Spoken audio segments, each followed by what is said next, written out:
Assalamualaikum warahmatullahi wabarakatuh. Alhamdulillah. Alhamdulillahi rabbil alamin. Wassalatu wassalamu ala asrafil anbiya'i wal mursalin wa ala alihi haqqa qadrihi wa miqdarihil azim. Qala Allah ta'ala fi kitabil karim. A'udzu billahi minasyaitonir rajim. Bismillahirrahmanirrahim. Rabbi israh li sadri wa yassir li amri wahlul 'uqdatam min lisani yafqahu qawli. Amin amin ya rabbal alamin. Hormati dan bacalah ayat berikut ini.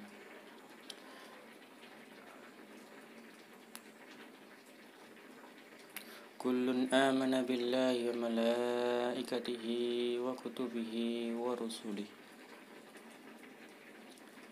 Semua beriman kepada Allah, malaikat-malaikatnya, kitab-kitabnya, dan rasul-rasulnya.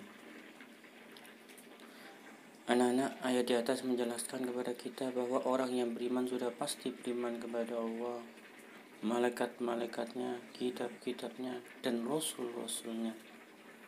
Adakah hubungan dengan rukun iman? Coba kamu sebutkan olehmu rukun iman. Iman adanya malaikat termasuk rukun iman yang keberapa? Tahukah kamu arti iman kepada malaikat itu? Siapa nama malaikat dan apa tugasnya? Apa hikmahnya dari beriman kepada malaikat Allah? Ayo kita simak penjelasan berikut ini.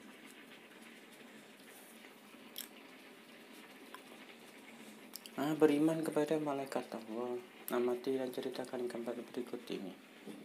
Anak-anak, tahukah kalian makna beriman kepada malaikat Allah? Berikut ini adalah beberapa makna beriman kepada malaikat Allah. Pertama, meyakini bahwa malaikat itu ada meskipun tidak bisa dilihat. Yang kedua, meyakini bahwa malaikat itu makhluk ciptaan Allah dan tidak boleh disembah. Yang ketiga, meyakini bahwa malaikat memiliki sifat khusus seperti selalu patuh kepada perintah Allah, tidak mati, diciptakan dari cahaya nur, tidak makan dan tidak minum, dan memiliki tugas-tugasnya. Yang B adalah mengenal malaikat Allah dan tugas-tugasnya. Siapa di antara kalian yang tahu nama-nama malaikat dan tugas-tugasnya? Ayo coba sebutkan. Berikut ini adalah nama malaikat dan tugas-tugasnya yang harus diketahui oleh setiap muslim. Yang pertama, Jibril adalah malaikat yang bertugas menyampaikan wahyu. Yang kedua, Mikail adalah malaikat yang bertugas menyampaikan rezeki. Yang ketiga adalah malaikat Raqib, adalah malaikat yang bertugas mengawasi dan mencatat amal perbuatan baik manusia.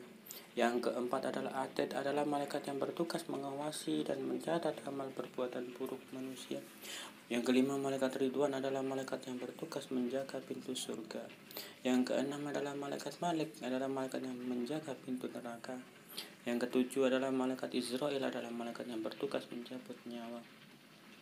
Yang kedelapan, malaikat Munkar dan Nakir, adalah malaikat yang bertugas memberikan pertanyaan di alam kubur. Yang kesembilan adalah malaikat yang bertugas meniup sangkakala. Kegiatan insya Allah aku bisa. Ayo jelaskan mengapa semua amalan kita tercatat. Yang C, menerima keberadaan malaikat Allah. Dalam percakapan hati anak ini mengucap, ya Allah, Engkau kirimkan kepadaku malaikat Raqib dan Atid yang selalu mengawasi dan mencatat amal perbuatanku. Jadikanlah aku anak yang selalu berbuat kebaikan. Anak-anak, kita telah yakin bahwa malaikat itu ada. Kita telah diberitahu keberadaan oleh Allah melalui sumber-sumber terpercaya seperti Al-Quran dan hadis Nabi. Berikut ini adalah cara agar kita dapat menerima keberadaan malaikat. Pertama, keyakinan yang pasti bahwa setiap saat kita takut dan ingat kepada Allah karena ada malaikat yang mencatat perbuatan kita dan Allah akan memberikan balasannya. Yang kedua, banyak mengingat kematian. Yang ketiga, gemar mengerjakan perbuatan yang pelakunya didoakan para malaikat Allah, misalnya menuntut ilmu, mengunjungi para saudara dan sahabat, tidur dalam keadaan suci, dan memilih barisan paling depan dalam sholat berjamaah. Yang dia adalah perilaku yang menjaminkan keimanan kepada malaikat Allah. Amati dan ceritakan gambar berikut ini.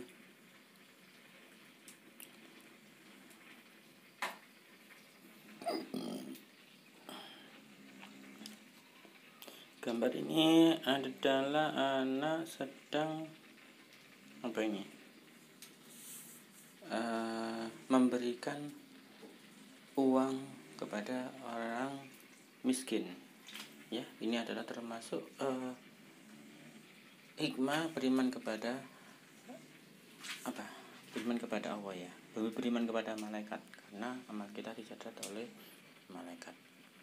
Yang gambar yang ini adalah anak berbakti kepada orang tua, berangkat sekolah, salim kepada kedua orang tua. Gambar ini adalah hikmah beriman kepada malaikat. Kita mengunjungi teman kita, saudara kita yang sakit.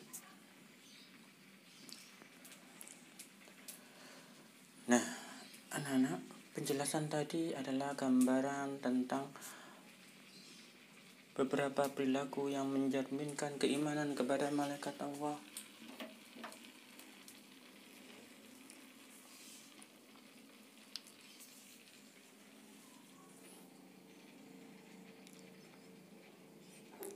Berikut ini juga penjelasan yang menguatkan tentang perilaku-perilaku tersebut. Suka bersedekah, peduli untuk menolong sesama. Nabi Muhammad bersabda, Tidak ada satu hari pun pada saat para hamba bangun di waktu pagi, kecuali ada 2 malaikat yang turun. Salah satunya berkata, Ya Allah, berilah ganti kepada orang yang berinfak. Yang malaikat satunya mengatakan, Ya Allah, berilah kebangkrutan kepada orang yang kikir.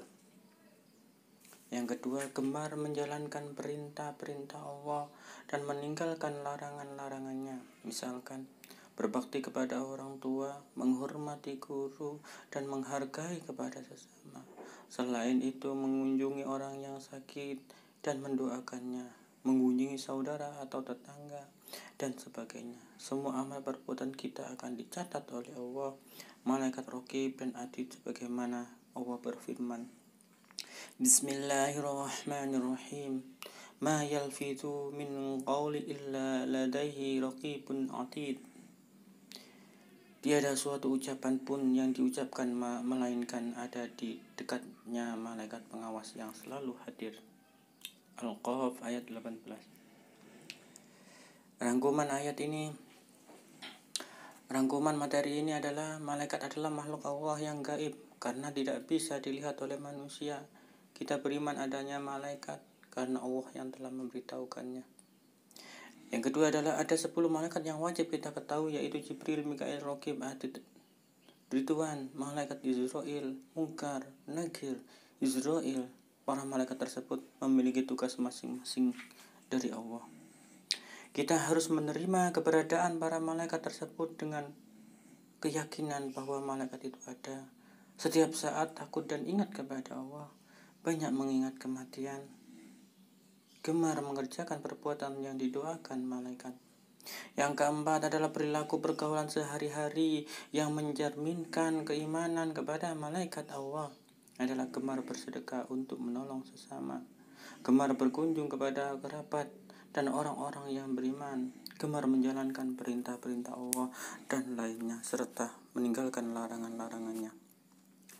Tugas kamu nanti adalah mengerjakan evaluasi tentang materi hari ini. Nanti saya buatkan soal di Office 365 ya. Tidak lepas dari soal ini, tidak lepas dari latihan soal di video ini. Sekian dari Pak Guru. Mudah-mudahan sedikit tadi bermanfaat bagi kita semuanya. Apabila ada kata yang kurang berkenan, saya mohon maaf yang sebesar-besarnya. Wabillahi taufiq wal hidayah wal ridha wal inayah. Assalamualaikum warahmatullahi wabarakatuh.